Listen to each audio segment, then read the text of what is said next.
Hello friends, not for profit कन्सर्नचं आपण revision lecture start केलेले आहेत. त्यातला एक प्रॉब्लेम आपण आधीच्या व्हिडिओमध्ये समजून घेतलेला आहे, पाहिलेला आहे. त्याच सिरीजमध्ये आणखीन एक प्रॉब्लेम मी तुम्हाला सॉल्व्ह करून दाखवलेला आहे. एमपीसी मधला सेकंड प्रॉब्लेम आपण रिव्हिजन मध्ये घेतोय. तर सम प्रॉब्लेम असा आहे, क्वेश्चन असं दिलेला आहे, तुमच्या टेक्स्टबुक मधलाच घेतलाय मी, की इथे तुम्हाला कॅपिटल फंड दिलेलं नाही आणि कॅपिटल फंड नसताना कॅपिटल फंड कसं कॅल्क्युलेट करायचं आणि कॅपिटल फंड काढून मग तो सम कसा सॉल्व्ह करायचा, ही गोष्ट आपण इथं करणार आहे. तर सम आहे, following is the receipts and payment account of Krishna junior college Mahabaleshwar for the year ended 31 March 2020. Receipts and payment account दिलेले आहे आणि ऍडिशनल इन्फॉर्मेशन दिलेली आहे. क्वेश्चन मध्ये फक्त दोन गोष्टी दिल्यात, रिसिप्ट्स अँड पेमेंट अकाउंट आणि additional information. Old balance sheet दिलेली नाहीये आणि आपल्याला ऍडिशनल इन्फॉर्मेशन मध्ये कॅपिटल फंडची व्हॅल्यू सुद्धा दिलेली नाहीये. सो आपल्याला कॅपिटल फंड कसं कॅल्क्युलेट करायचं त्या गोष्टीसाठी मी हा सम तुम्हाला दाखवतेय. तर रिसिप्ट्स अँड पेमेंट अकाउंट मध्ये जो ओपनिंग बॅलन्स आहे, सुरुवातीला क्वेश्चन मध्ये तुमच्या स्क्रीनवर हा क्वेश्चन डिस्प्ले होईलच. तर रिसिप्ट्स अँड पेमेंट अकाउंट मध्ये ओपनिंग बॅलन्स दिलेला आहे कॅशचा 23,500. इथं आपल्याला ओल्ड बॅलन्स शीट बनवायला लागणार आहे, म्हणजे मागच्या वर्षीची बॅलन्स शीट बनवायला लागणार आहे. तर हा रिसिप्ट्स अँड पेमेंट अकाउंटचा जो ओपनिंग बॅलन्स आहे कॅशचा, तो इथे जाईल कॅश 23,500. त्याच्या खाली त्यांनी दिलेले आहे टू ट्युशन फीज 2018-19 ची 7,000 अँड 19-20 ची 70,000. So 18-19 7,000, 19-20 70,000, fine collected 4,000. मी क्वेश्चन वाचून दाखवते तुम्हाला. Interest on bank 25,500, admission fees, donation for prize fund, government grants. हे रिसिप्ट्सला आहे आणि पेमेंटला आपल्या नेहमीप्रमाणे पेमेंट्सच्या गोष्टी आहेत. तर याचं पोस्टिंग कसं करायचं, तर ट्युशन फीज जे त्यांनी मागच्या वर्षीचे आणि या वर्षीचे दिलेले, तर मागच्या वर्षीचे जे 7,000 आहेत ते मागच्या वर्षीचे इथे दिसतील. Outstanding tuition fees 7,000 in last years balance sheet. आणि करंट इयर 19-20 चे जे 70,000 आहे ते इन्कम साइडला बाय ट्युशन फीज 70,000 म्हणून दिसतील. तर इनर कॉलम मध्ये मी मुद्दाम लिहिले, कारण आपल्याला पुढे ऍडजस्टमेंट्स करायचे. Two fine collected 4,000, fine collected income साइडला 4,000. Interest on bank deposit 25,500, interest on bank deposit 25,500. मी इनर कॉलमला लिहिलं ऑब्व्हियसली, कारण त्याच्यावर ऍडजस्टमेंट आहे जे तुम्हाला पुढे कळेलच. To admission fees 12,000, inner column in income side. Donations for prize fund, हा डोनेशन्स फॉर प्राइज फंड म्हणजे स्पेसिफिक रिझन साठी स्पेसिफिक फंड आहे तो, म्हणून तो डायरेक्ट जाईल कुठे, इथे लायबिलिटी साइडला. डोनेशन्स फॉर प्राइज फंड म्हणजे करंट बॅलन्स शीट मध्ये डोनेशन्स फॉर प्राइज फंड 90,000. हा स्पेसिफिक पर्पज साठी आलेला आहे, त्यामुळे हा जाईल लायबिलिटी साइडला. Okay. Then comes government grants. Government grants हे अमाऊंट मोठी आहे, 1,73,000 इन्कम साइडला. इनर कॉलमला लिहिलेलं आहे कारण पुढे ऍडजस्टमेंट्स त्यांनी दिलेले. पेमेंट साइडला bye bank overdraft 28,500. Bye bank overdraft 28,500 म्हणजे बँक ओव्हरड्राफ्ट हा रीपे झालेला आहे. तो रीपे केलाय म्हणजे आपण ओव्हरड्राफ्ट भरून टाकलेला आहे. आता आपल्याला इथं लक्षात फक्त एवढंच घ्यायचं आहे पुढे सम सॉल्व्ह करताना, की ओव्हरड्राफ्ट जो रीपे केला आहे तो किती आहे, त्यातला काही बाकी आहे का सगळा पे केलाय, सो तो पुढे आपल्याला सम मध्ये क्लिअर होईल. Then comes salaries to teachers, जे आपलं इथे जाईल एक्सपेंडिचर साइडला. Salaries to office staff again expenditure. Books purchased on 1 जुलै 2019 60,000. आता हे बुक्स हे ऍसेट आहे. बुक्स का ऍसेट आहे, कारण हे कॉलेज आहे आणि कॉलेजेस साठी बुक्स हे ऍसेट असतं. सो बुक्स हे ऍसेट साइडला जाईल न्यू परचेसेस म्हणून, न्यू करंट बॅलन्स शीट मध्ये.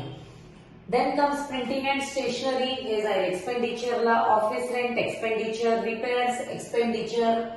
Then sports expenses also expenditure. Annual gathering expenses 12,000 ते पण एक्सपेंडिचर. पुढे दिलेले बाय फर्निचर परचेस्ड ऑन 1 जानेवारी 2020. Again furniture is an asset. So furniture जे आपण आहे ते ऍसेट साइडला करंट बॅलन्स शीट मध्ये न्यू परचेज म्हणून आधीच्या फर्निचर मध्ये ऍड करणार which is 40,000. Okay. Then comes cash in hand and cash at bank 206,800 हे करंट बॅलन्स शीट मध्ये ऍसेट साइडला जाईल. आता ज्या वेळेला परचेज ऑन डेट्स दिलेले असतात त्याचं काहीतरी कारण असतं. उगाच डेट्स 99% देत नाहीत. त्याच्या मागे रिझन असतं की आपल्याला काहीतरी कॅल्क्युलेट करायचं असतं. जेव्हा ऍसेट्स परचेसच्या डेट असतात तेव्हा डेप्रिसिएशनच्या कॅल्क्युलेशनसाठी हे डेट्स दिलेले असतात. एखाद्या ऍसेटचं इंटरेस्ट जर असेल जसं की इथं दिलेले बँक डिपॉझिट्स 9%. ते का दिलेलं असतं तर त्याच्यावरचं आपल्याला इंटरेस्ट कॅल्क्युलेट करायचं. तर हे कधीही लक्षात ठेवा जेव्हा पर्सेंटेज दिलेलं असतं किंवा ज्या वेळेला डेट्स दिलेले असतात दॅट मीन्स आपल्याला समथिंग काहीतरी कॅल्क्युलेट करायचं आहे.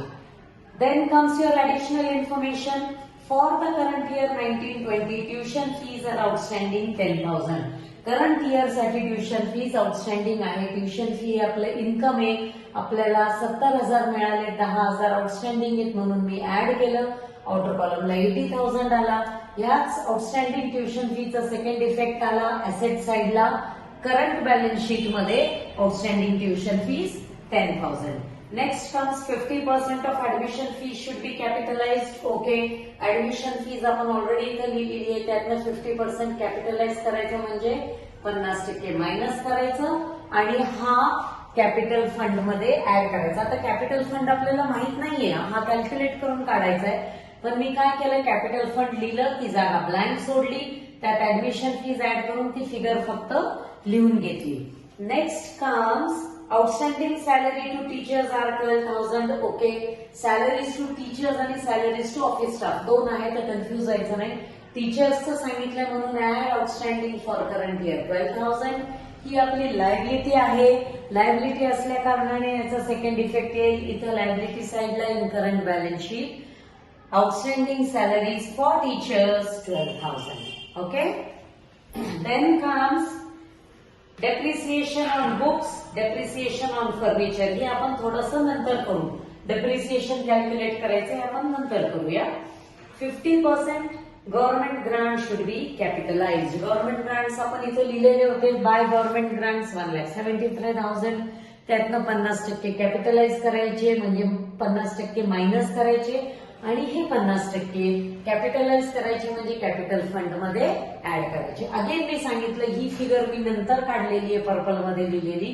आता मी फक्त हे दोन फिगर्स लिहून घेतल्या. Then comes assets and liabilities from 1st April 19 were as follows. Building 18 lakh, furniture 7 lakh, books 5 lakhs, 9% bank deposits 3 lakhs.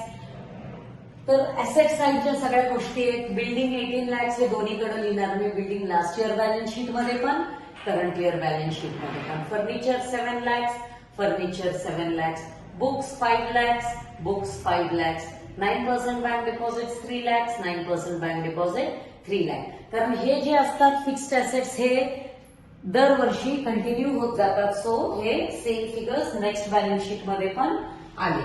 पुढे त्यांनी दिले ट्युशन फीज रिसिवेबल इज 7,000 जी आपण इथे लिहिली होती रिसिप्ट्स अँड पेमेंट अकाउंट मधनच. आणि लास्ट बँक ओव्हरड्राफ्ट 28,500. लास्ट इयरच्या balance sheet मध्ये सांगितले बँक तो जाईल लास्ट इयरच्या बॅलन्स शीट मध्ये कारण मागच्या वर्षी घेतलेला बँक ओव्हरड्राफ्ट होता इयर एंडच्या वेळेला. So bank overdraft 28,500. ओके.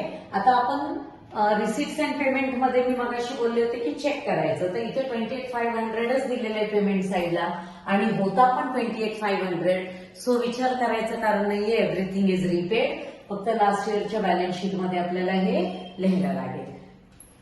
आता यात राहिलेलं आहे एकच जे मी तुम्हाला बोलले होते की डेप्रिसिएशन आपण नंतर करू. तर डेप्रिसिएशनचं कॅल्क्युलेशन तुम्ही कसं करणार आहात की डेप्रिसिएशन त्यांनी सांगितलेलं आहे फर्निचरवर 15% आणि बुक्सवर 10%. ओके. तर फर्निचरवर ज्या वेळेला तुम्ही डेप्रिसिएशन कॅल्क्युलेट करणार तर 7 lakhs वर मी एक तुम्हाला करून दाखवते. 7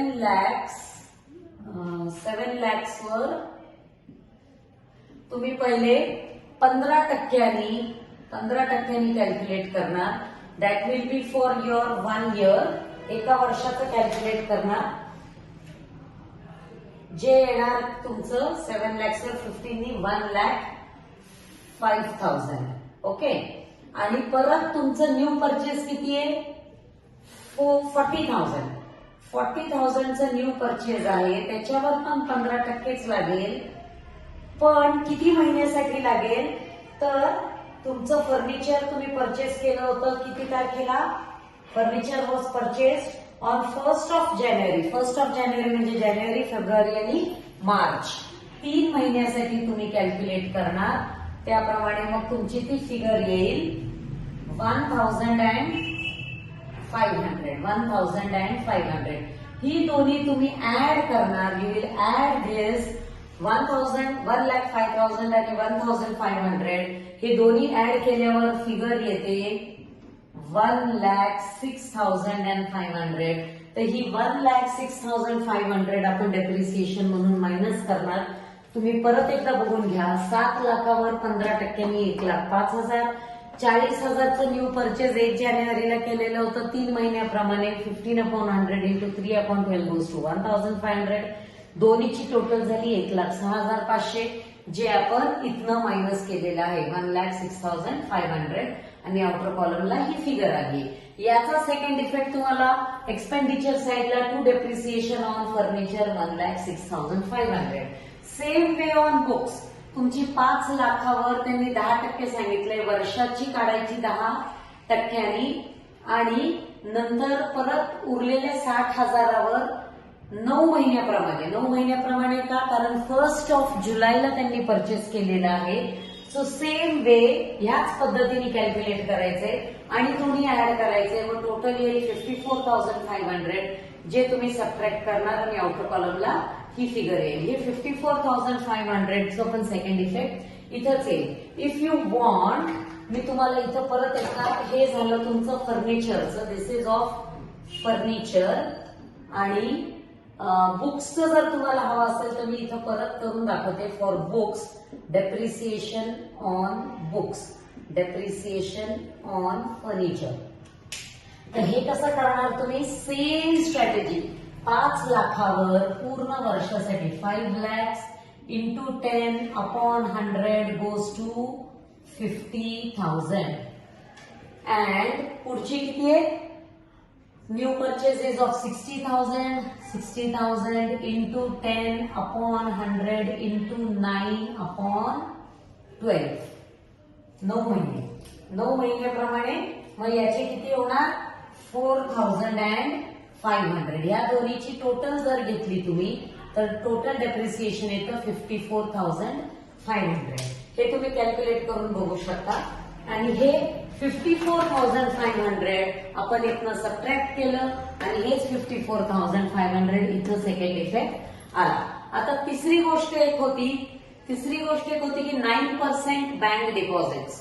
9% बँक डिपॉझिट्स जे आहेत ते 3 लाख रुपयाचे होते. मागच्या वर्षी पण 3 लाख आणि आता पण 3 लाख.